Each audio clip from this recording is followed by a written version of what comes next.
Buen día, profesora y compañeros oyentes. Mi profesora a cargo es la profesora Juana Villegas y el del orador quien habla es Carlos Venegas. El día de hoy les hablaré sobre mi artículo de interés asignado llamado Complement as a Target in COVID-19, que traducido sería el complemento como objetivo en COVID-19. Bueno, como señala mi título de presentación en mi artículo de interés, se aborda la vía del complemento del sistema inmune con la temática de COVID-19 y cómo se ha afectado esta por ello. Así que para exponer lo que enuncia el documento, les explicaré primero cómo funciona la vía del complemento de la respuesta innata para entender de mejor manera lo señalado. Bueno, ¿qué es el complemento? El complemento es una cascada enzimática que es parte de la respuesta inmune innata. Sirve como un puente con la respuesta inmune adaptativa, ya que desencadena una amplificación de la respuesta humoral. Dentro de sus generalidades, podemos decir que la mayoría de sus componentes, es decir, proteínas, ya que es una cascada enzimática, son sintetizadas en el hígado, a excepción de, por ejemplo, C1Q, lo cual lo sintetizan células epiteliales, y el factor D el adipocito. Las proteínas del complemento, en su mayoría, pueden encontrarse de forma inactiva en el suero, es decir, como proenzimas o también denominados zimógenos, y requieren su rotura proteolítica para convertirse en enzimas activas. El complemento tiene un rol fundamental en la respuesta inmune, la respuesta del sistema inmune, ya que tiene como función los siguientes puntos. Primero tenemos, por ejemplo, la lisis del microorganismo o célula diana sobre la cual actúe.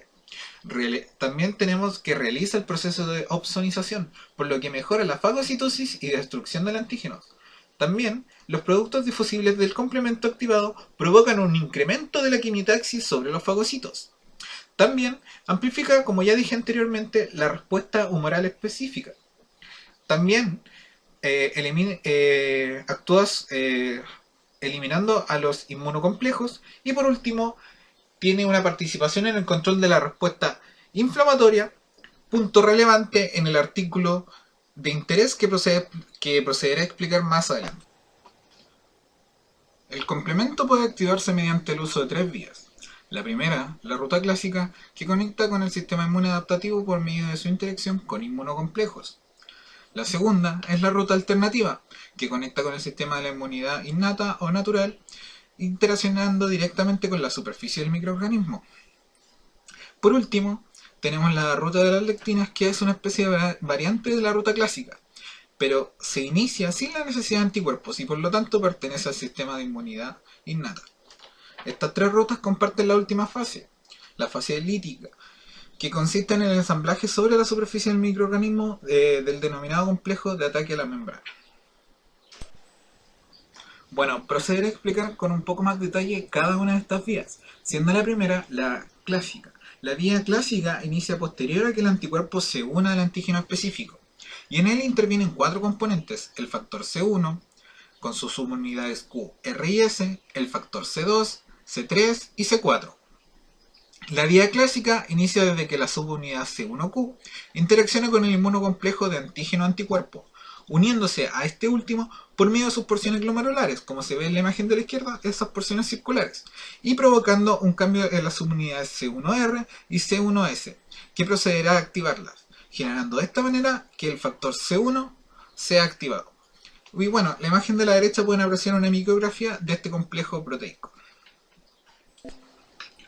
Una vez activado el factor C1, hidrolizará en primera instancia el factor C4, generando dos porciones. Una porción llamada C4A, que es una opsonina que se deposita en la pared bacteriana, y una C4B, que es una anafilotoxina que es liberada en el medio. Posterior a este proceso, se procede a hidrolizar al factor C2 por parte de C1, donde la C2A es liberada al medio y la C2B, la de mayor relevancia, se une a la C4B generando un complejo llamado C4B-C2B, también denominada la enzima de la convertasa 3, que es la enzima roja que se aprecia en el medio, que al igual que la C1, esta enzima tiene la función de hidrolizar y, como su nombre señala, de AC3, donde C3A, el primer fragmento, es una anafilotoxina que se libera en el medio, y las C3B opsonizan a la pared bacteriana. Un proceso que se va repitiendo constantemente hasta que uno de los fragmentos, específicamente el C3b, se une a la enzima de la convertasa C3 para generar la enzima convertasa C5 de la vía clásica. Desde este punto empieza la vía lítica, que es la vía donde se congregan las tres vías de activación previamente mencionadas, por lo que omitiré esto por ahora y lo explicaré más adelante. Bueno, en resumen, la vía clásica recorre desde el proceso del factor C1, iniciado por un inmunocomplejo, hasta la formación de la enzima convertasa C5, también conocida como complejo C4b, C2b, C3b. Ahora procederé a explicar la vía de lectinas, que se podría decir que es una variante a la clásica, ya que es muy similar a esta, pero se inicia sin necesidad de anticuerpos.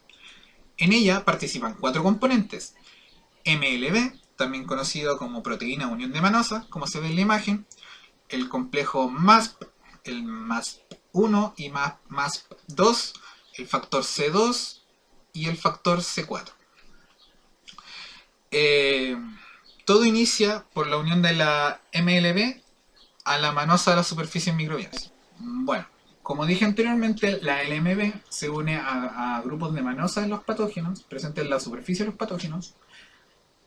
Posterior a esto, ya que y por la unión de esto, se unen los complejos MASP a la LMB, y una vez estos sean unidos, se activan y actuarán similar a la función del factor C1 activado, que significa hidrolizará a C4. Luego, como estoy repitiendo constantemente lo mismo, se inicia el mismo camino que la vía clásica, ya que se hidrolizará a la C4 para luego proceder a hidrolizar la C2. Sus fragmentos se unirán para generar la formación de la convertasa C3. Se procederá a hidrolizar al factor C3 para que su fragmento se una posteriormente a la convertasa de C3 y formar la convertasa de C5, para luego posteriormente iniciar la vía común, o también denominada vía lítica. Bueno, por último tenemos la vía alternativa, la cual es una vía alterna a la cascada enzimática del complemento, donde participan cuatro componentes: el factor C3, el factor B, D y P. Y todo inicia a partir del factor C3. El factor C3, fuera del mecanismo anunciado en la otra vía, este puede ser hidrolizado espontáneamente o producto del consumo de algún medicamento, el cual procederá a romper este factor, generando los fragmentos C3A, que es una anafilatoxina liberada al medio, y la C3B, que opsoniza la pared bacteriana, pero que en la primera parte procederá a unirse al factor B, interacción que será captada por el factor D, o también conocido como la properdina, que procederá a hidrolizar el complejo formado por el factor B y el fragmento C3b. Específicamente, hidrolizará al factor B que está en este complejo, generando un fragmento BA que será liberado al medio, y un fragmento BB que seguirá unido al C3b, generando el complejo C3b-BB, que también es conocida como la convertasa de C3 de la vía alterna. Esta convertasa es muy eficiente, ya que solo una de ellas puede hidrolizar hasta 1000 proteínas del factor C3, hecho muy relevante para el artículo de interés que procederemos a explicar más adelante. Los fragmentos liberados de la C3, ya los mencionamos, era la 3CA y la 3CB, y uno de los 3CB se unirá a la convertasa para formar el complejo C3b, C3b, BB, para formar otra variante de la convertasa de C5, para luego proceder a la vía común, como mencionamos en las otras dos vías. Bueno, como dijimos anteriormente, las tres vías de iniciación del complemento convergen en un punto, que es la creación de una convertasa de C5, ya sea la convertasa de la vía clásica o de las lectinas, o bien la convertasa generada por la vía alternativa. Los componentes de esta vía común o vía lítica son 5: el factor C5, C6, C7, C8 y C9. Y todo este proceso comienza a partir de la hidrolización del factor C5. Bueno, una vez hidrolizada C5, la C5A es liberada al medio y es una anafilotoxina, pero la C5B procederá a unirse al factor C6 y C7 para formar el complejo C5b, C6, C7, que se depositará en la superficie del patógeno. Luego de esto se le unirá el factor CD8, el cual cambiará nuevamente el complejo, pero que además taladrará físicamente la pared celular del patógeno. Finalmente, las moléculas de C9 se irán incorporando al complejo denominado C5b, C6, C7, C8, C9n, siendo n el número variable de moléculas de C9 que se vayan incorporando al complejo. Este complejo tiene el nombre de MAC, siendo el significado de complejo de ataque a la membrana, el cual tiene como función formar un poro celular en la membrana, el cual promoverá un notable desequilibrio osmótico en el microorganismo que conduce a su lisis. Bueno, esta imagen es un resumen general del sistema del complemento inmunitario, ya que muestra las tres vías de activación o las tres vías del complemento, que es la de lectinas clásica y la alternativa, donde todas convergen, como dije anteriormente, en un punto común, que sería el factor C5, para luego la formación del complejo MAC, para así producir la lisis del patógeno que ataque al cuerpo. Bueno, ya he explicado el complemento, sus vías de iniciación y su función final, que es la lisis del patógeno. Nos surgen algunas incógnitas. Primero, ¿qué sucedió con los fragmentos liberados al medio? ¿Qué son las anafilotoxinas? ¿Cuál es la función de las anafilotoxinas? ¿Y cómo se relaciona todo lo que he dicho hasta este punto con el COVID-19? Bueno, con respecto a las anafilotoxinas, debemos decir que las principales son las C3A y C5A. Y también se consideran, según algunos estudios, la C4A, pero no existen muchos estudios relevantes sobre sus funciones, por lo cual no la tomaré en cuenta. Son fragmentos del complemento activo, y tienen como función la liberación de mediadores de inflamación, lo que conlleva un aumento de la permeabilidad vascular y contracción del músculo liso. También estimula la liberación de histamina, lo cual conllevará finalmente a una generación de inflamación para el combate de antígenos. Y por último, tienen una actividad quimiotáxica que se traduce que estimulan el movimiento de neutrófilos y monocitos al sitio del antígeno. Ya he explicado cómo funciona el complemento y también cómo funciona la anafilotoxina y cómo conlleva todo esto a inflamación. Procederé a explicar el tema de interés, que es el complemento como objetivo en COVID-19. Bueno, el artículo señala lo siguiente. Primero, señala que los pacientes de SARS-CoV-2, es decir, el síndrome agudo respiratorio grave del COVID tipo 2, o también conocido como COVID-19, desarrollan síndrome de dificultad respiratoria aguda, también denominada SDRA. Y lo segundo es el deterioro pulmonar. Esto es debido a la mala respuesta inmune adaptativa y no así a su vez a lo que uno pensaría a la carga viral. Ahora bien, ¿cómo se explica esto? La teoría dice que las células inmunes del pulmón liberan citoquinas proinflamatorias y extravasación de neutrófilos en sangre y monocitos en los bronquios. Bueno, los monocitos pueden alterar la barrera aire-sangre al causar daño tisular colateral, particularmente a las células epiteliales de la vía respiratoria y vasculares de las células endoteliales, que expresan el receptor de entrada del virus, que es el AC2, causando daño en el endotelio vascular y así explicando las microangiopatías trombóticas que se presentan con COVID-19. Bueno, ahora con respecto al complemento y el COVID, sabemos que el complemento es parte de la respuesta inmune innata, lo cual conllevará a una inflamación. Así, el tema de interés señalaba que otro estudio dice de que la activación de C3 exacerba el SDRA asociado al SARS-CoV-2. Eso lo demostraron con ratones deficientes en C3, lo que llevaba a una menor disminución pulmonar, que se traduce como una menor infiltración pulmonar de neutrófilos y monocitos inflamatorios, que a su vez significa menor nivel de citocinas como interleuquina 6, que son proinflamatorias, además de quimiosinas en el pulmón y suero, disminuyendo así la inflamación y el daño tisular. ¿Qué se infiere de lo anterior entonces? Que el uso de inhibidores de la C3 como AMI101 negarán la información de anafilotoxina, debido a que, como saben, la C3 se encuentra arriba en la cascada del complemento del sistema inmune, por lo cual se disminuirá la liberación de células con receptores de anafilotoxina, como lo son los macrófagos, lo que conllevará a una disminución de la liberación de interleuquina 6 a nivel alveolar, lo que significa una mejora de la lesión pulmonar.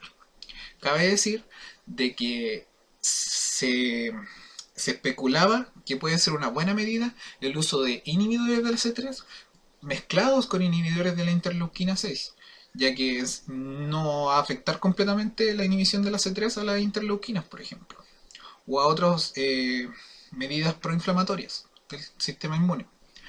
También se especulaba del uso de C5, ya que C5 se ocupa actualmente en el trabajo médico, pero no tiene un factor tan grande en la cascada como lo tiene la C3. Bueno, ya he explicado en cierta forma el uso de inhibidores de C3 o anti-C3. Esta imagen, que también era parte del tema de interés, nos explica de mejor manera cada una de las etapas del virus dentro del organismo y también algunas posibilidades de su tratamiento, siendo el mayor foco de lo que mayormente se habla del complemento. Bueno, en el día 0, el virus entra por medio del AC2, por lo cual se especula que se podría hacer uso de un inhibidor del AC2, pero no se desconoce alguno que se pueda utilizar y no he abordado en el tema. Ya en el día 1 y 2 se sabe de que para el tratamiento de COVID se hace uso de antivirales como ritonavir y lopinavir para evitar la replicación del virus. Ya en el día 3 y 5 hacer el uso de anti-C3, y es lo que especula el tema de interés, ya que de esta manera se inhibiría de gran manera la cascada, porque ya sabemos que la C3 es parte fundamental para la formación de la convertasa de C5 y de esa manera también para la formación de leuquinas, por ejemplo, o interleuquinas liberadas por los macrófagos, que se disminuirían enormemente sin la presencia de C3. Y así de manera de que se disminuya la inflamación, se disminuirá en gran medida la posibilidad de que se desarrolle un ARDS. Y por eso se estipula de que podría hacerse uso de un anti-C3 con uso combinado de una interleuquina 6, que es la posibilidad más abordada en el tema. Dejando algunas aristas de si se puede hacer uso de, por ejemplo, la interleuquina 1, porque no fue abordado. Cosas a tomar en cuenta. No existe mucho estudio de SDRA asociado a COVID en relación al complemento. 2. No se ha estipulado el tiempo para la intervención óptima de la terapia sobre inhibidores del complemento. 3. Se hace muy poco uso de inhibidores del complemento como tratamiento. Un caso particular sería la hemoglobinuria paroxítica nocturna. 4. Los biomarcadores de la actividad del complemento no se utilizan de forma rutinaria debido a la vida media corta que poseen, pero que sería muy buen uso para pacientes en las primeras fases de infección para evitar la inflamación y de esta manera el daño tisular y la formación de un SDRA en pacientes con COVID, como ya hemos hablado, y es un punto muy de tomar en cuenta como futuros tecnólogos médicos que pertenecerán al laboratorio o al equipo de laboratorio médico. Por último, debemos decir que el COVID es algo muy importante en la situación actual del mundo. Y es increíble cómo esto afecta de gran manera al sistema inmune y cómo la relevancia de las enzimas participantes del complemento pueden afectar en gran medida o no la formación del SDRA en el COVID-19. Así bien espero que se formulen terapias o posibles tratamientos mediante inhibidores o bien algunos de los que vimos estipulados a través de esta presentación, que espero haya sido de su agrado. Por último, aquí muestro mi bibliografía y como ya dije, espero que lo hayan disfrutado.